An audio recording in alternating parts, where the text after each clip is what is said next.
बल्कि अगर मैं ये कहूँ कि कुरान की सबसे छोटी सूरतों में से एक सूरत जो हम में से अक्सर लोगों को याद भी होगी, हम नमाज में इसको पढ़ते रहते हैं, सूरह असर, वो मैंने आपके सामने खुतबे मसरूना के बाद तिलावत की है। आप जानते हैं कि कुरान करीम में टोटल 114 सूरतें हैं और 114 सूरतों में सूरह असर 103 नंबर की सूरत है और इसके अंदर टोटल 3 आयतें हैं और इसके अंदर 14 शब्द हैं। इस सूरत के अंदर 14 कलिमात हैं, 14 अल्फाज हैं और ये सूरत इतनी इम्पॉर्टेंट है, इतनी महत्वपूर्ण है कि इमाम शाफई रहमतुल्लाह अलैह फरमाते हैं कि अगर अल्लाह तबारक व तआला ने पूरा कुरान न उतारा होता, सिर्फ इस एक सूरत को उतारा होता तो बंदों के लिए काफ़ी होती। इस एक सूरत के अंदर अल्लाह ताला ने इतनी अहम बातें, इतनी ज़रूरी बातें बयान की हैं कि अगर कुरान की बाकी 113 सूरतें न होती और सिर्फ ये एक सूरत होती तो इमाम शाफई जैसा आलिम दीन और इमाम कह रहा है कि काफ़ी होती। इस सूरत की अहमियत का अंदाज़ा आप इससे लगाइए, बैहक़ी की रवायत है, तबरानी की सही रवायत है, हज़रत अबू मदीना एक सहाबी हैं, हज़रत अबू मदीना रज़ी अल्लाह ताला अन्हु रिवायत करते हैं, अल्लाह के प्यारे नबी के सहाबा जब एक दूसरे से मुलाकात करते थे, मिलते थे, यक़रउ अहदुहुमा अल आख़िर सूरत अल असरी, जब दो सहाबी आपस में मुलाकात करते थे, जब दो सहाबी आपस में मिला करते थे तो पहले एक दूसरे को सूरह असर पढ़ कर के सुनाते थे। एक साहबी दूसरे साहबी से मुलाकात करता था तो पहले सलाम बाद में करते थे, पहले मुलाकात होती थी तो पढ़ते थे बिस्मिल्लाहिर्रहमानिर्रहीम वल अस्र इन्नल इंसाना लफ़ी खुस्र इल्लल्लज़ीना आमनू व अमिलुस्सालिहाति व तवासौ बिल हक़्क़ि व तवासौ बिस्सब्र, ये सुनाते थे और उसके बाद वो सलाम करते थे। मेरे प्यारे साथियों, क्या ये सवाल पैदा नहीं होता कि आखिर इस सूरत के अंदर ऐसी क्या खास बात है कि सहाबा बार बार एक दूसरे को ये सूरत पढ़ करके सुनाते हैं? इसके अंदर कौन सा ऐसा सबक दिया गया है, इसके अंदर कौन सा ऐसा पाठ पढ़ाया गया है कि सहाबा सलाम के पहले ही सूरत को पढ़ा करते थे? मैं चाहता हूं कि आज की तकरीर में हम इस सूरत को समझ लें। इस सूरत में अल्लाह ताला हमसे क्या कहना चाह रहा है, इस सूरत का मतलब क्या है, इसकी तफसीर क्या है, मैं आज की तकरीर जो है इसी सूरत के ऊपर करना चाहता हूँ और मुझे पूरी उम्मीद है कि आप मेरा साथ देंगे, क्योंकि ये वो सूरत है कि जिस सूरत के अंदर अल्लाह तबारक व तआला ने दुनिया की सबसे बड़ी प्रॉब्लम का हल बताया है। जानते हो दुनिया की सबसे बड़ी प्रॉब्लम क्या है? दुनिया का हर इंसान प्रॉफिट के चक्कर में, फ़ायदे के चक्कर में, दुकानदार दुकान पर टाइम दे रहा है फ़ायदे के चक्कर में, नौकरी करने वाला 8-8 घंटे 10-10 घंटे नौकरी कर रहा है वो भी फ़ायदे के चक्कर में, इलेक्शन का टाइम करीब आता है नेता घर घर जाता है, जलसों में जाता है, हिंदुओं के प्रोग्राम में जाता है, मुसलमानों के प्रोग्राम में जाता है, शादियों में जाता है, मैयत में जाता है। क्यों जाता है? प्रॉफिट के चक्कर में। यहां तक कि एक इंसान दूसरे इंसान से मीठी बोली बोल रहा है तो उस मीठी बोली बोलने के चक्कर में भी कोई ना कोई फायदा और कोई ना कोई प्रॉफिट है। दुनिया प्रॉफिट के पीछे भाग रही है, दुनिया फ़ायदे के पीछे भाग रही है, लेकिन कुरान की ये सूरत बता रही है कि सारे के सारे इंसान तो खसारे में, लॉस में है, नुकसान में है। प्रॉफिट में तो सिर्फ वही लोग हैं जिनके अंदर 4 चीज़ें पाई जाएं। आइए तर्जमा देख लेते हैं इस सूरत का। वल अस्र,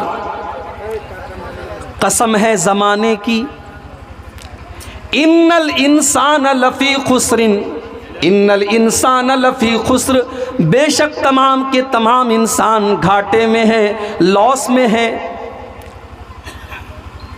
इल्लल्लज़ीना आमनू व अमिलुस्सालिहाति व तवासौ बिलहक़्क़ि व तवासौ बिस्सब्र, सारे के सारे इंसान घाटे में हैं, मगर चार चीज़ें जिनके अंदर पाई जाएं वो घाटे में नहीं है, वो फ़ायदे में है।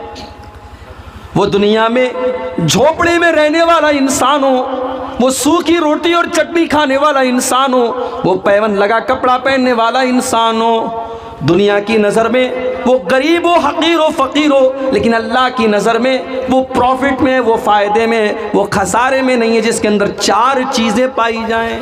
इल्लल्लज़ीना आमनू, जो ईमान वाला है, वामिलुस्सालिहाति, और नेक अमल करने वाला है, व तवासौ बिलहक़्क़ि, और सच्चाई की तबलीग करने वाला है, व तवासौ बिस्सब्री, और एक दूसरे को सब्र का सबक दे रहा है, एक दूसरे को सब्र करने की तालीम दे रहा है, सब्र करता है और दूसरों को सब्र करना सिखाता है। ये चार चीज़ें जिनके अंदर पाई जाएं वो प्रॉफिट में है, वो फ़ायदे में है, बाकी सारे के सारे इंसान घाटे में है। ये था इस सूरत का तर्जमा। तर्जमा मतलब अनुवाद। अब बंगला में पता नहीं अनुवाद को अनुवाद बोलते होंगे, बंगला वाले तो थोड़ा गोल कर देते ना, दही को दोई बोल देते हैं। तर्जुमा माना, तो ये हो गया माना।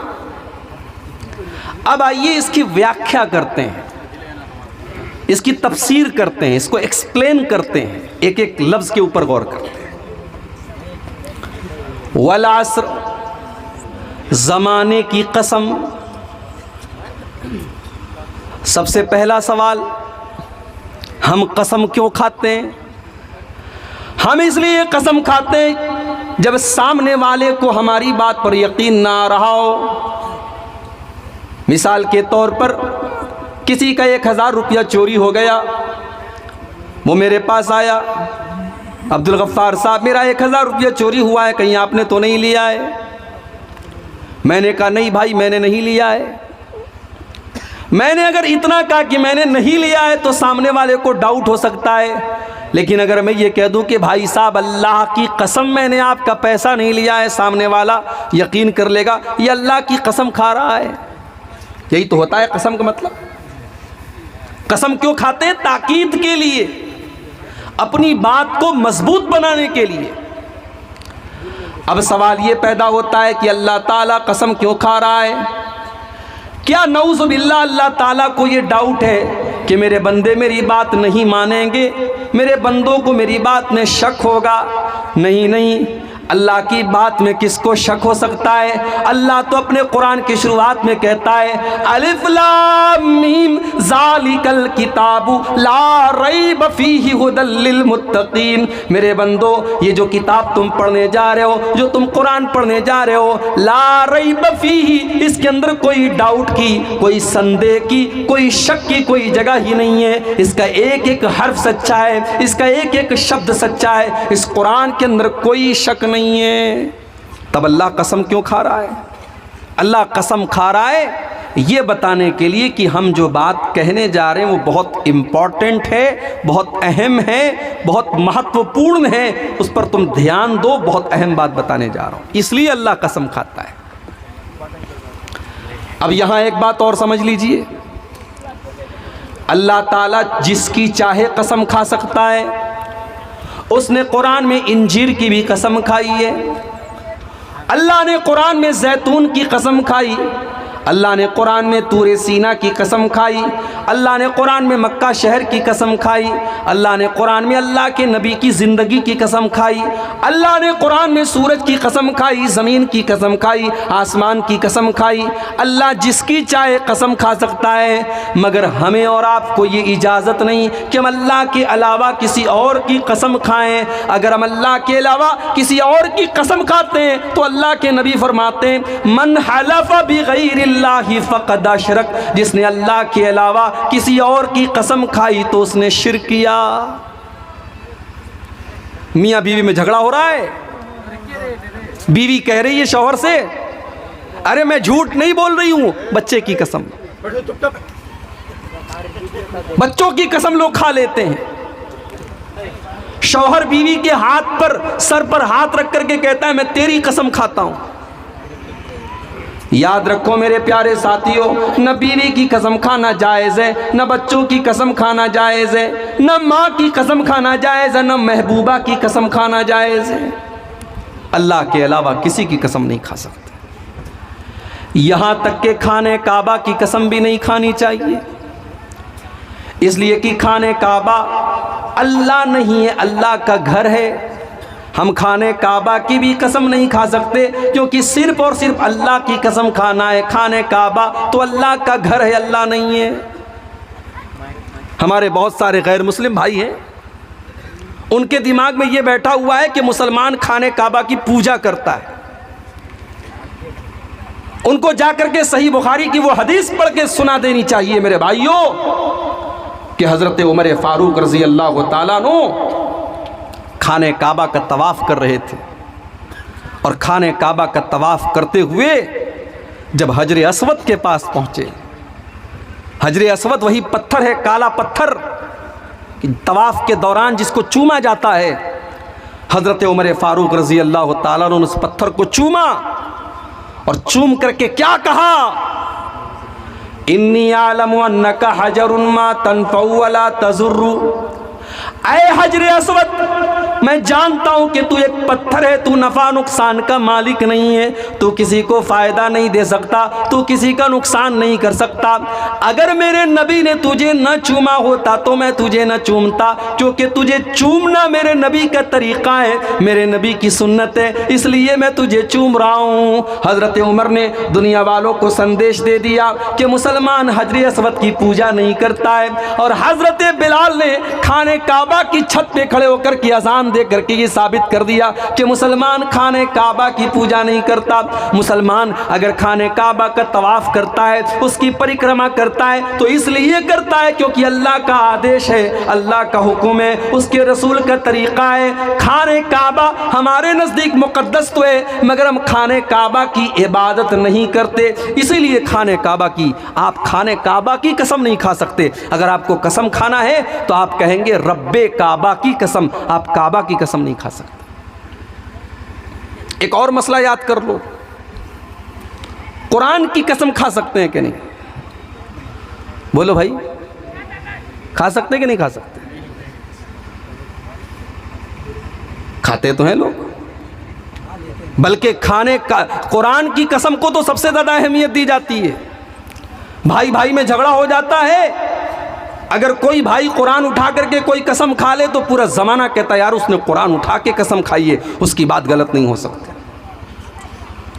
याद रखो मेरे भाई, कुरान की कसम खा सकते हैं क्योंकि कुरान अल्लाह का कलाम है।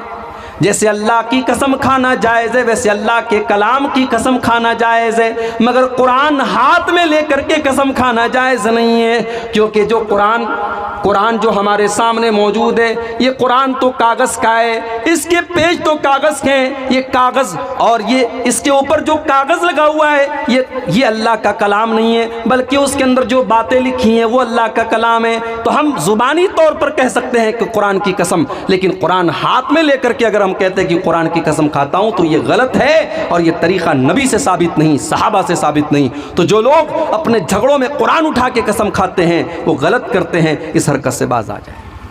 वल अस्र, ज़माने की कसम, अल्लाह ज़माने की कसम खा रहा है। गोया अल्लाह ताला ये मैसेज दे रहा है, ये संदेश दे रहा है, ये पैगाम दे रहा है, मेरे बंदो ये जो ज़माना है, ये जो टाइम है, ये जो समय है, इसकी कदर करो, ये बड़ा कीमती है। अगर समय तुम्हारे पास आज है तो कल नहीं होगा। इस समय की कसम खा करके अल्लाह ताला समय की अहमियत बता रहा है, टाइम की अहमियत बता रहा है। लोग बोलते हैं ना वक्त बहुत ख़राब है, कुछ लोग बोलते हैं ज़माना बहुत ख़राब है। नहीं बोलना चाहिए ऐसा। ज़माना ख़राब नहीं होता, वक्त ख़राब नहीं होता, ख़राब हम और आप होते हैं। ज़माना तो अल्लाह ताला चलाता है, वक्त को तो अल्लाह ताला चला रहा है। इसलिए ऐसा नहीं बोलना चाहिए वक्त बहुत ख़राब है। बहुत से लोग बोल देते ना, किसी दिन अगर कोई हादसा हो जाए तो लोग बोलते थे पता नहीं आज किसकी शक्ल देखी थी, मेरी बाइक का एक्सीडेंट हो गया। कारोबार में नुकसान हो जाए लोग बोल देते हैं पता नहीं आज किसकी शक्ल देख करके आया था, मेरा कारोबार में नुकसान हो गया। गलत है, ये चीज़ हराम है। किसी की शक्ल देखने से कोई नुकसान नहीं होता, किसी की शक्ल देखने से कोई हादसा नहीं होता, और न ज़माना ख़राब होता है न वक्त ख़राब होता है। इसीलिए अल्लाह के नबी फरमाते हैं, बुखारी की रिवायत है, अल्लाह ताला फरमाता है यूज़ीनी इब्नु आदम, आदम का बेटा मुझे तकलीफ़ पहुंचाता है। यसुब्बुद्दहरा, और आदम का बेटा तो ज़माने को गाली देता है, ज़माने को बुरा भला कहता है। वह अनद्दारू, जबकि मैं खुद ज़माना हूँ। उक़ल्लिबुल लैल वन नहार, ज़माने को तो मैं चलाने वाला हूँ, रात और दिन को तो मैं चलाता हूँ। जो ज़माने को गाली देता है, जो ज़माने को बुरा भला कहता है, वो गोया कि अल्लाह ताला को बुरा भला कहता है। तो ज़माने को गाली मत दो। अल्लाह ने ज़माने की कसम खाई और अल्लाह ने ये पैगाम दिया कि अपने टाइम की कद्र करो। मेरे नौजवान साथियों, आज सबसे ज़्यादा अगर कोई चीज़ बर्बाद की जा रही है तो टाइम बर्बाद किया जा रहा है। फेसबुक के ऊपर रात रात भर लगा रहने वाला मेरा नौजवान भाई, और दिन भर मोबाइल पर चैटिंग करने वाला मेरा नौजवान भाई, बड़े प्यार से, बड़े प्रेम से, बड़ी मोहब्बत से कहना चाहूँगा, ये जवानी फेसबुक पर चैटिंग करने के लिए तो नहीं मिली है, ये यूट्यूब के शॉर्ट्स देखने के लिए तो नहीं मिली है, ये फेसबुक के रील्स देखने के लिए तो नहीं मिली है। ये जवानी तो अल्लाह को राज़ी करने के लिए मिली है। इस जवानी में आप अल्लाह को राज़ी कर लेंगे, बुढ़ापे में नहीं कर पाएंगे। जो जवानी में आप काम कर लेंगे वो बुढ़ापे में नहीं कर पाएंगे। इसीलिए अल्लाह के प्यारे नबी फरमाते हैं इग़्तनिम खमसन क़ब्ल खमसिन, 5 चीज़ों की कदर करो, 5 चीज़ों की वैल्यू को समझो, 5 चीज़ों के आने से पहले। शबाबक क़ब्ल हरमिक, अपनी जवानी की कदर करो इसके पहले कि बुढ़ापा आ जाए। वस्सिहतक क़ब्ल सक़मिक, अपनी तंदुरुस्ती की कदर करो इसके पहले कि तुम बीमार हो जाओ।